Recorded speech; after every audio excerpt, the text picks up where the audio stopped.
and most of it is. But Wilkes also was operating in an India which was not yet open to the uh, to the process of historical documentation. So a lot of his work was based on hearsay, a lot of gossip, and a little bit of literary works which he drew from. And he struggles with most of the Indian names which are so complicated for him to pronounce.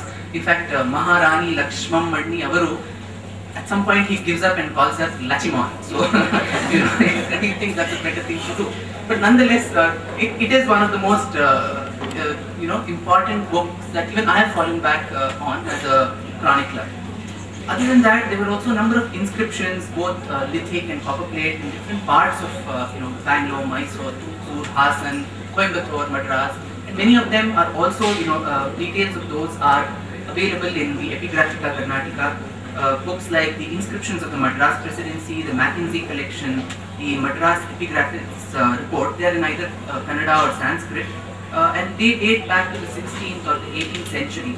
And these mostly deal with what are the gifts and grants some particular ruler gave to some temple, or so on and so forth. And these kind of give you an overview of what the society could have been at that particular point of time. Other than this, the other source which I relied upon for the splendors of Mysore was literary works, which literature mirrors society, and the two literary giants here would agree with me on that, I hope. And most of these works of the 17th and 18th century literary works in Kannada and Sanskrit, some are published, some are on palm leaf manuscripts in libraries in Mysore and Madras. Most of them were, either religious lines, or it was just beautiful poetry and prose. But some of them are also chronicles of the Mysore royal family on particular some of the rulers. Some of them I would name, which I have used too, like the Kantirava Narasaraja Vijayam of Govind Vaidya, then Chikkarevaraja Vamshavali, Chikkarevaraja Vijayam, Apratima Veera Charitre, Rajavali Kate. And also during the interregnum period, you had Urdu scholars who wrote the Nishani Haidari, Fathul Mujahideen, then Haidar Nama, and so on. Along with that, there are a lot of coins which show a lot of light on the state of the economy when the kingdom was actually independent. The first coin was minted somewhere around 1640s, which is when Mysore broke up from the Vijayanagar Empire and asserted its suzerainty under Ranadira and Rajagodi.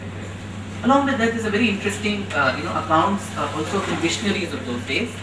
You had La Mission du Mariur, Travels of the Jesuits of John Lockman, Dr. John Fryer's Travels in India, Niccolo Manucci's Storio di Magor. Now these, of course, have to be taken with a lot of a pinch of salt, because missionaries of that time had their specific agendas, and they tend to be biased in their account. Along with that, there were also a number of British prisoners of war, especially during Tipu's time, who penned in their sorrow in the most beautiful, the kind of tortures they were put to in the dungeons at Srirangapatna and so on. You wrote poetry. Yes. Bailey, Harris.